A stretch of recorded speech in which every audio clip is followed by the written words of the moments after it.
Hello and welcome to the last episode of Season 1 of The Rubber Match. I'm your host, Seth Weber. With me always my hetero life mate, Brian Freeland. What's going on, y'all? You just missed some pre-game banter where I probably used all my best jokes. I got nothing left. We're going over the show stats that you see at the end of each episode, and this is obviously the last episode, the 24th episode in this season. And I'm sitting on 19 show wins, 42 game wins. Freeland's got 14 game wins, only 4 show wins. We're close on injuries. I have 16, got 15 goals for 4. I've scored 334, and Freeland scored 239. So the joke was, I just pull my goalie, and we both shoot at my goal. So. You know what? I'm going straight up. Straight up. He's gonna finish it the way he started. With a love.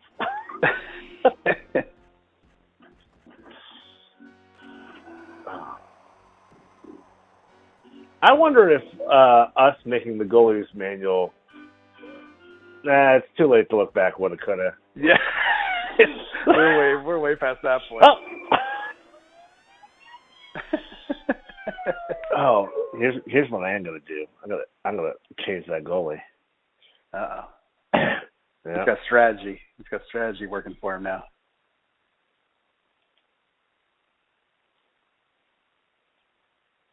All right. How's it been going? Yeah. So I got a little story. I imagine as the father of 2 young ones, finding some time to be intimate with your wife is challenging. Yep. Yes, that's an understatement. Yeah, for sure. Well, we only have 1, but we're trying for 2. So we're like physically trying for another baby, and we have been for a little bit, and so my wife has been using this app. She's been using this app. It's like supposed to be tracking her cycle. Yep. So, like when she's ovulating. Listen, I'm a man. I'm not one to comment on what women should be doing with their bodies. Right? But in theory, but I'm going to. He likes big butts, but he cannot lie. Right. I don't know why she's using an app. I don't know why she just doesn't stick her finger up there and check her cervical mucus. Okay. All right. That's a hot take. Okay. Sure. Yeah. I get it.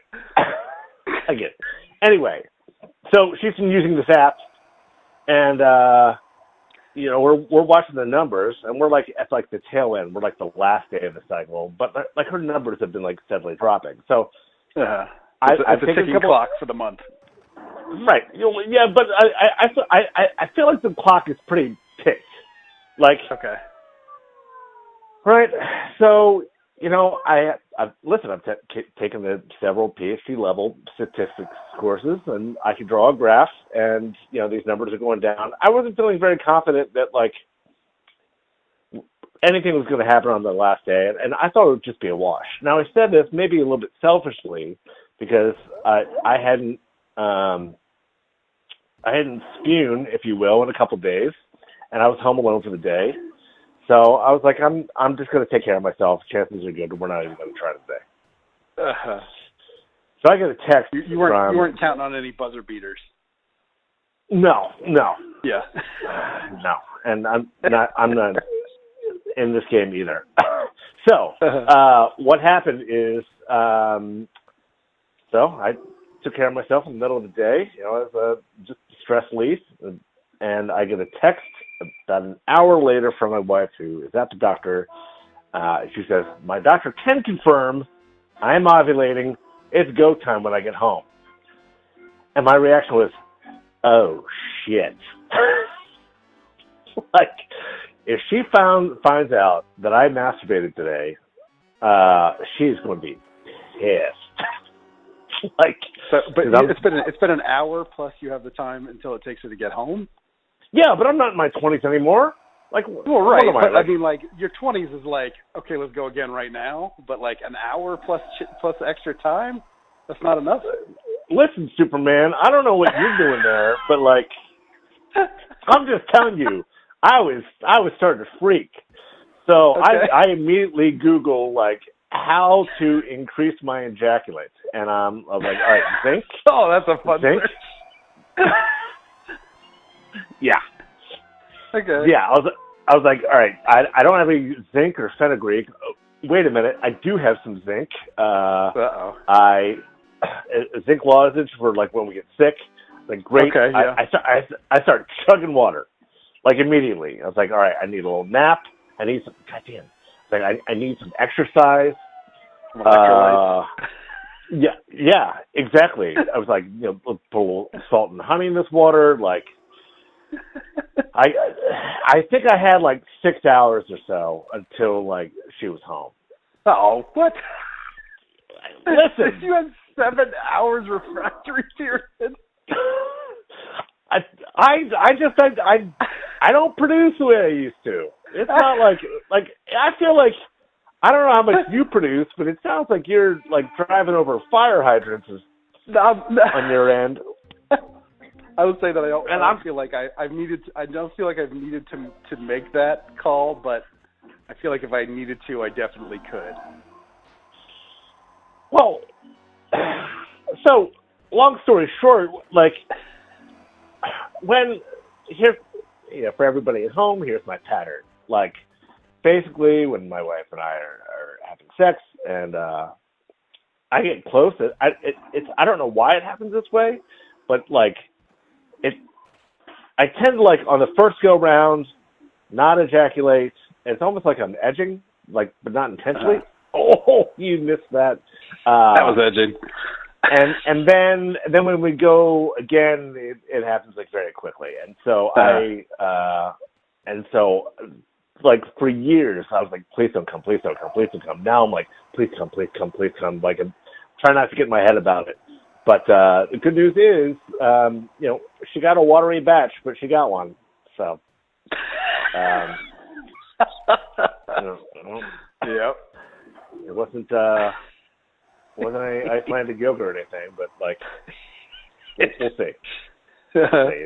Yeah. So, the watery batch is going to be in the next Star Wars show. No, I was going to say that's the title. Get on it, have to wait long for the title. Yeah. So it's Stormtroopers underwater. So yeah, man. I was nervous there for a couple hours. I used to like a couple times a day maybe, but these days not anymore. So there we go. I feel like we're gonna get a lot of. I know you don't edit these, so now I'm thinking.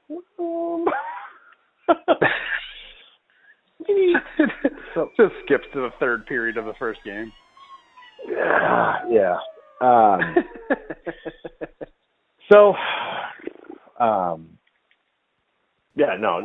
It was fine. It's here's my qualm with the ovulation apps. Really, it's like what happens. So Casey also prefers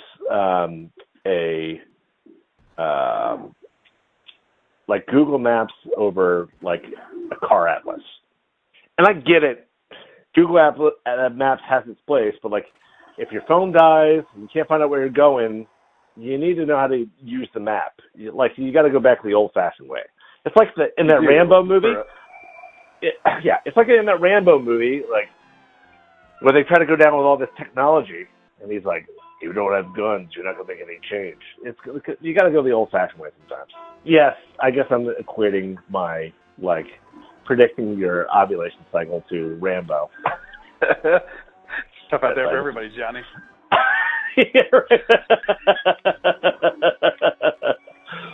God damn it. Getting out of the way. Little comeback. Yeah. So I'm just saying. But there's something to be said for like the updatable nature of a Google Maps versus an atlas that was printed in 1997. Okay, yeah, true. Maybe it's not like an exact metaphor, but the old-fashioned way still works sometimes, and like you have to trust like the accuracy of like third-party apps and like your body better than like some timing. Yeah. I don't know. It's just like, but I mean, what do I know? Another white dude playing video games in the middle of the day with a good buddy. Yep. Sharing my opinions on women's bodies. Welcome to America. That's right. It's a good thing she never listens to this show. Yeah, I don't know. It's Would you get that same panic if she said she's going to start listening to it? Yes, absolutely. I would be panicked. I'd be like, hey, can you do some post-production in this one, please? You go back about the toothbrush. Yeah, you're right. Right, exactly.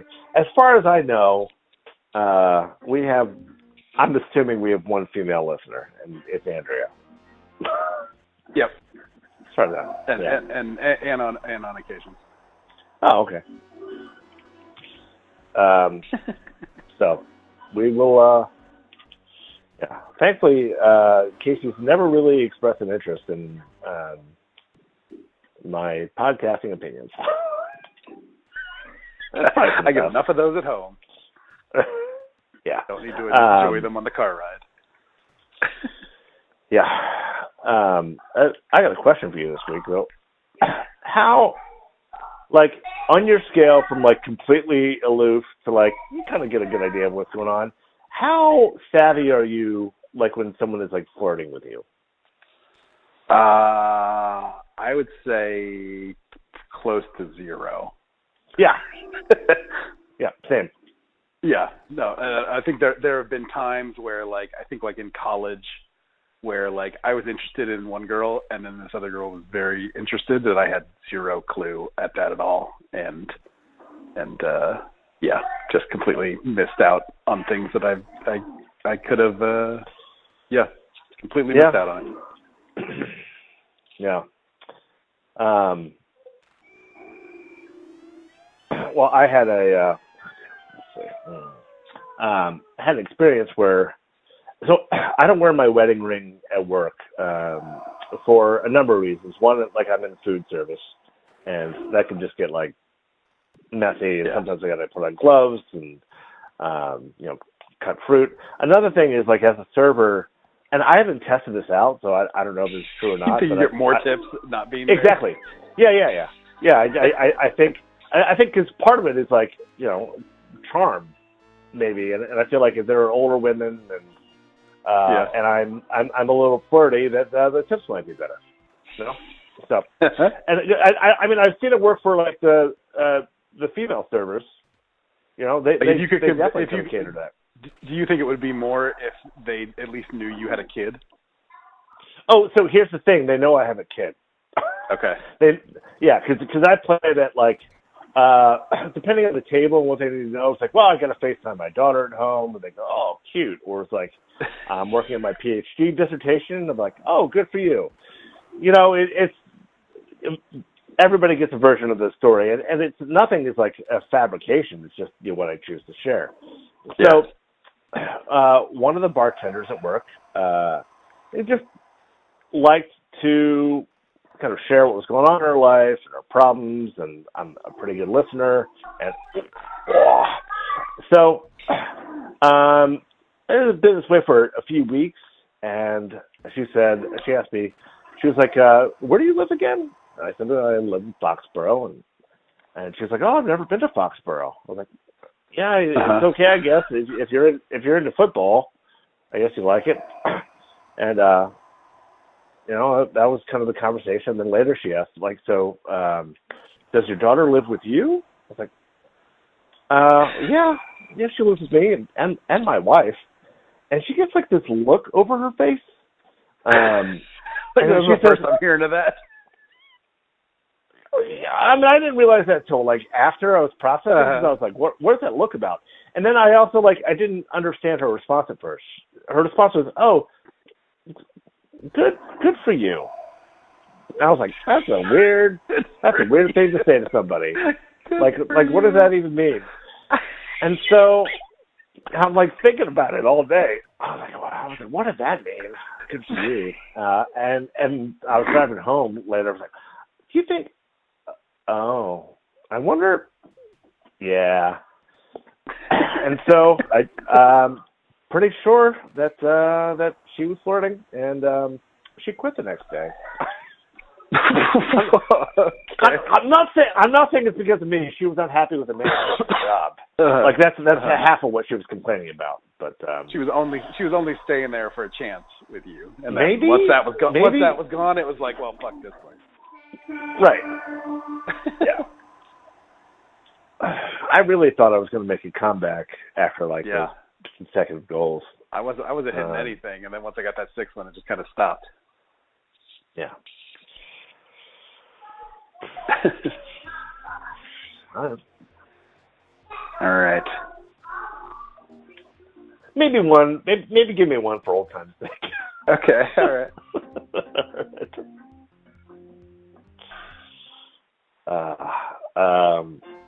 Yeah. So I really haven't been.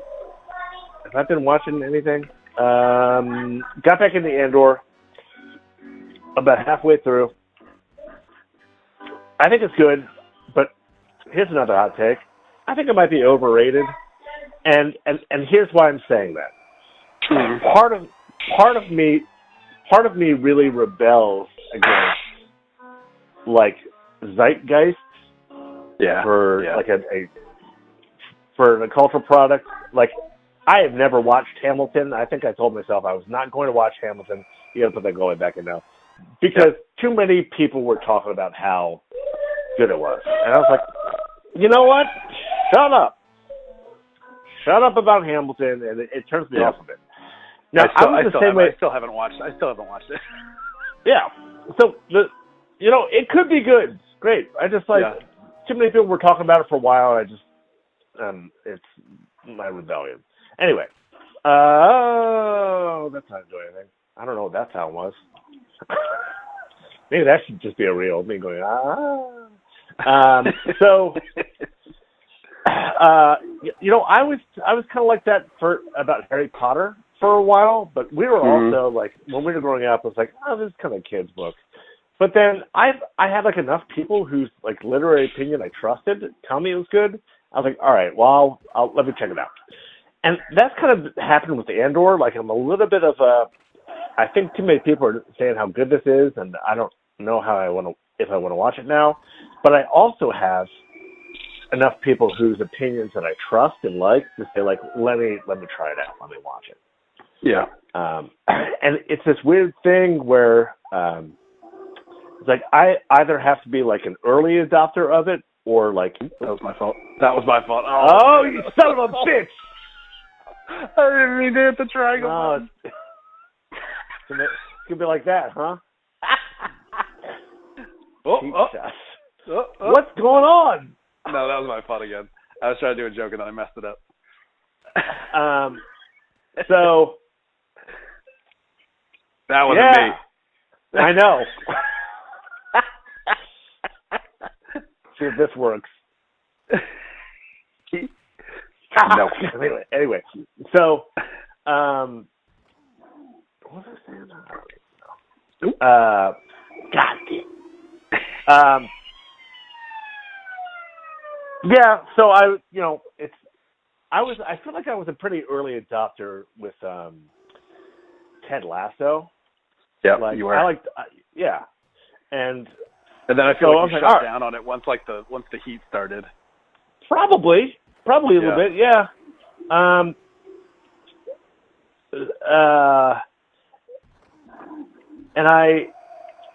it's thanks to you. You were the person who told me about playing The Last of Us. It was like, you got to play this game. I was like, oh, okay, great. And I feel like I didn't for a while, but then once I played it, I was like, oh man, fell in love with it. So I was like, got Last of Us 2, I think the week it came out, because I'd been anticipating it for so long. But that was a throwaway. I saw that coming.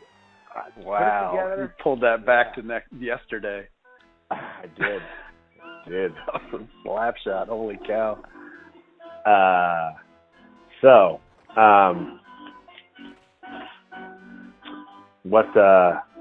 I haven't really been making much. I've been working a lot of nights. So when I work nights, I get home pretty. Oh my goodness! The goalie is going after him. He went on a walkabout. He was gone. Right. Go walkabout. Yeah. So because I work nights, I usually come home and crash. And oh no! It's all right. You know what? I'm gonna make a comment right now. That's the last one you're putting in this game. Uh-oh.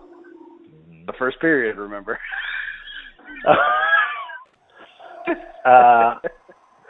We all know what happens when I get cocky.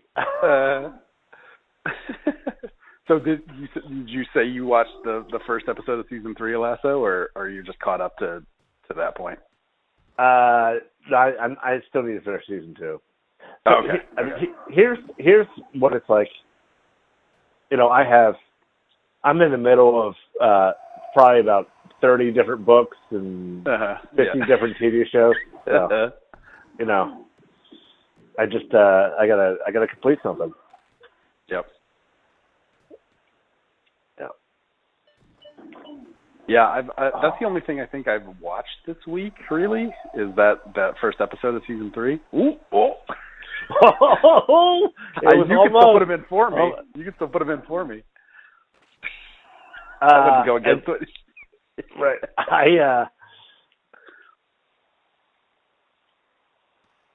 Oh fuck. Yeah. I'm coming pretty close. I think I've come like 2 or 3 times of like almost putting it in. And I think what happens is I was like, do not hit a button. Just slowly back up. Just back it up. Come on. Like I think the only the only thing that I've really been doing is just playing a lot of Fortnite. That's mainly all I've been doing. I downloaded it. All right, that's a start. But yes, I think because here's what's been happening. I've been working with my therapist on getting back and like actually making progress on my dissertation instead of just talking about it. So, so 5 of the last 7 days, I've been making progress. I've been working on it, which is great. It's gratifying. But I tell myself, like, I cannot pick up a game. Oh! Wow. Oh, man. It's like, I cannot pick up a game or watch something until I get some work done on this today. Yeah. And that's the right move. That's the smart move. But it's also that went from goalie to goalie. Oh, damn.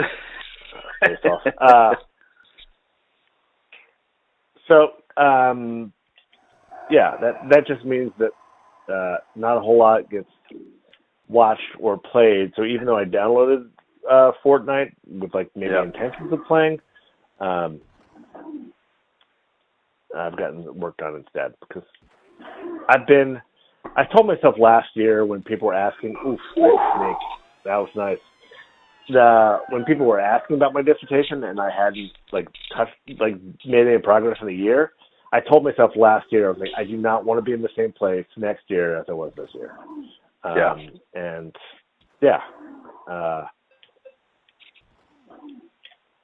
so, that's not working. So it's just about like momentum and discipline, and that just comes from habits. So, yeah. Yeah. One of my favorite rounds lately was you get a crown for winning, and so you carry that over the next game, and then if you win with a crown, you get the crowned victory royale. You can also loot them off of people that have won previously.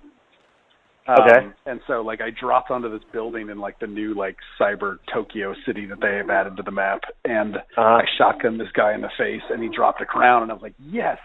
I should have tried to get a crown victory this time, and then I promptly jumped off the building and died. Like I missed the grind rail that they've added, and I just fell to my death, and I was like, well.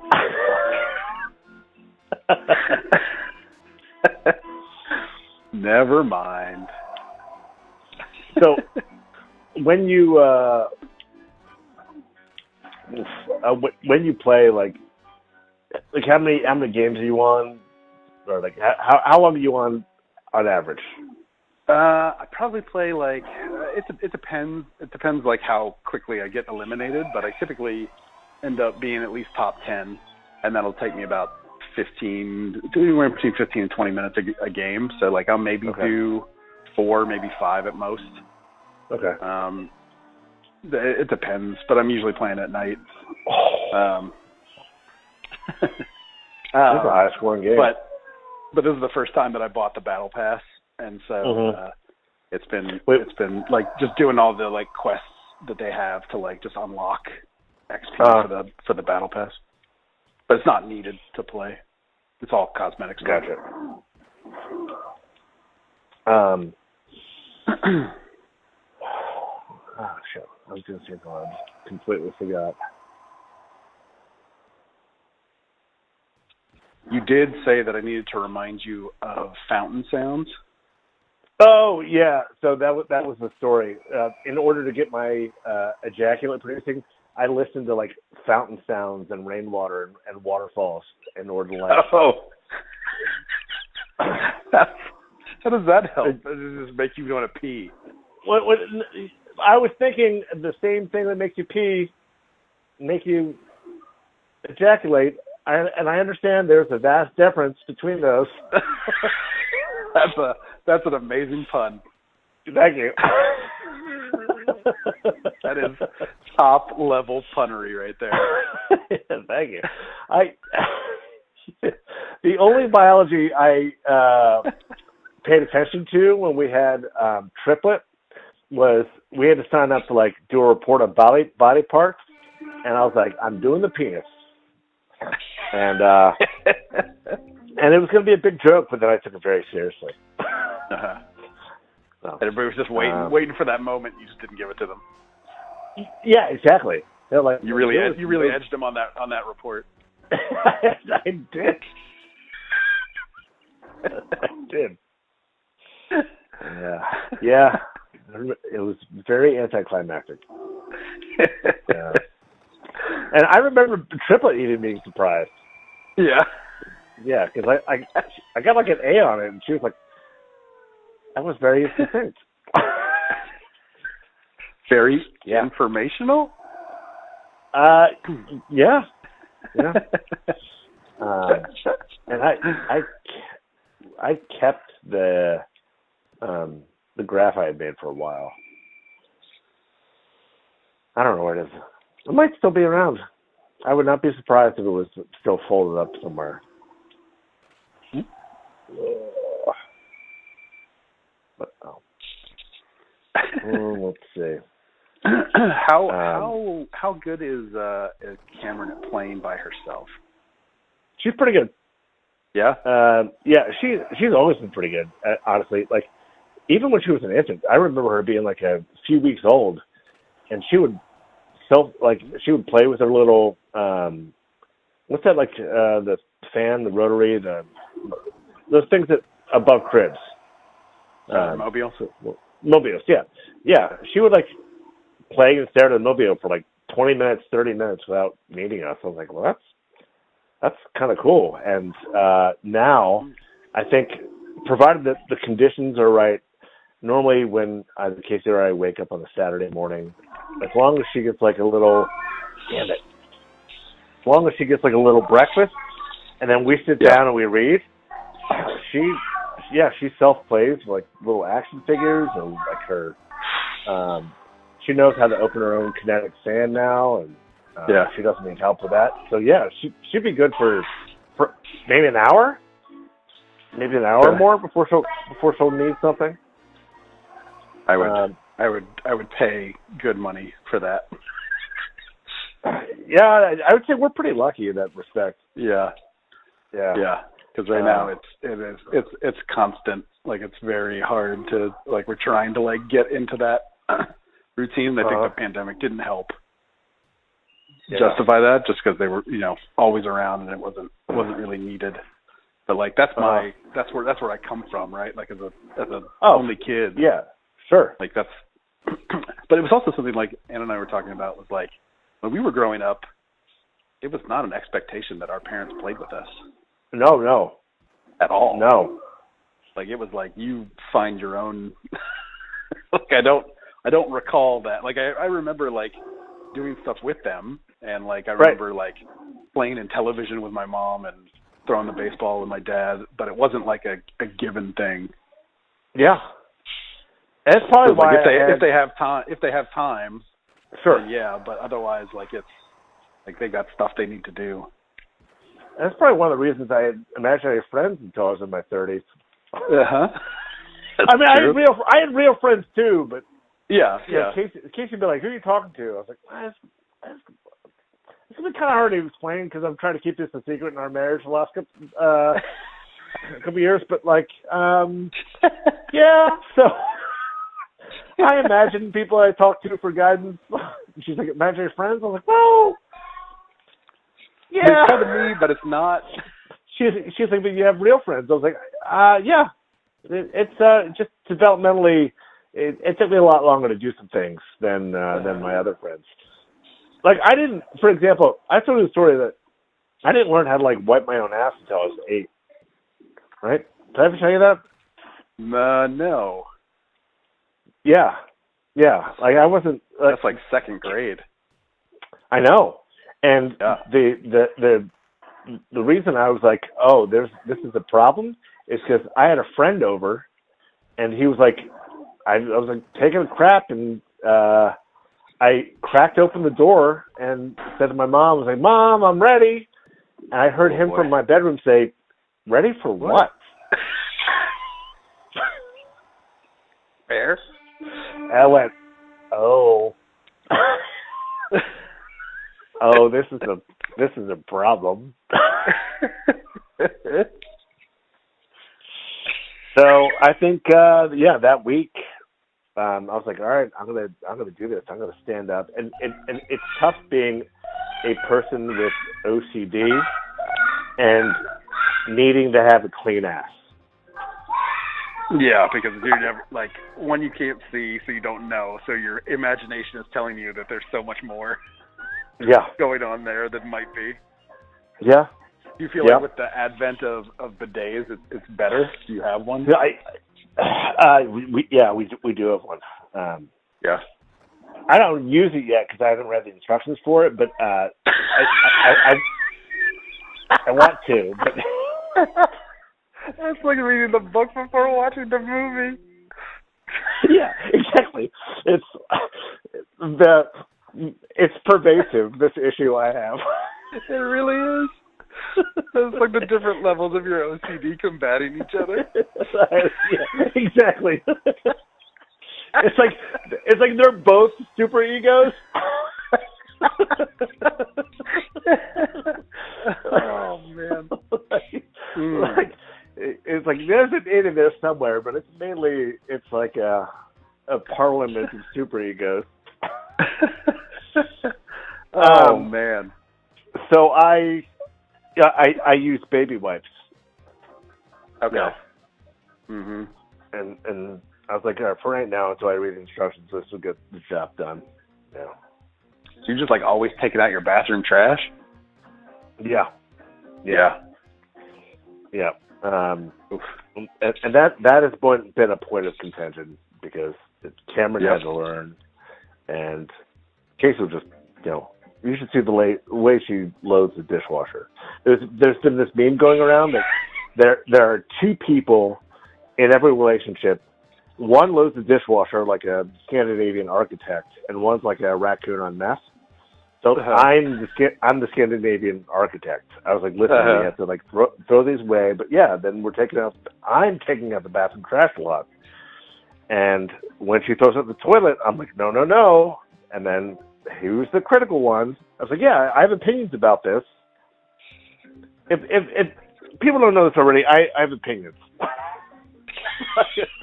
Like, I should get a shirt made. I have opinions on that.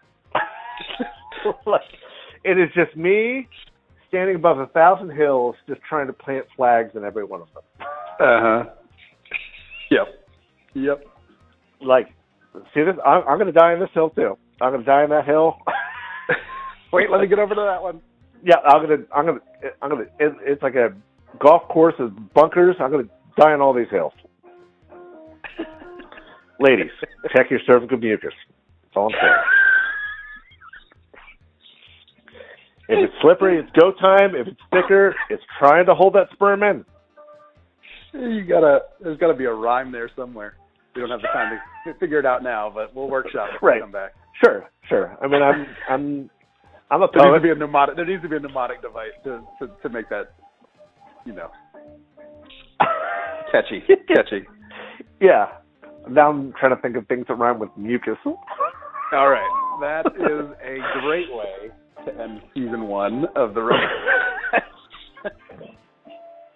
We will be back. What are we playing next week? That's a great question. They'll find out when we do. We do. It'll be a surprise as to what game we pick for season 2. So we will see you all back here next time on the Rubber Match. Bye, y'all.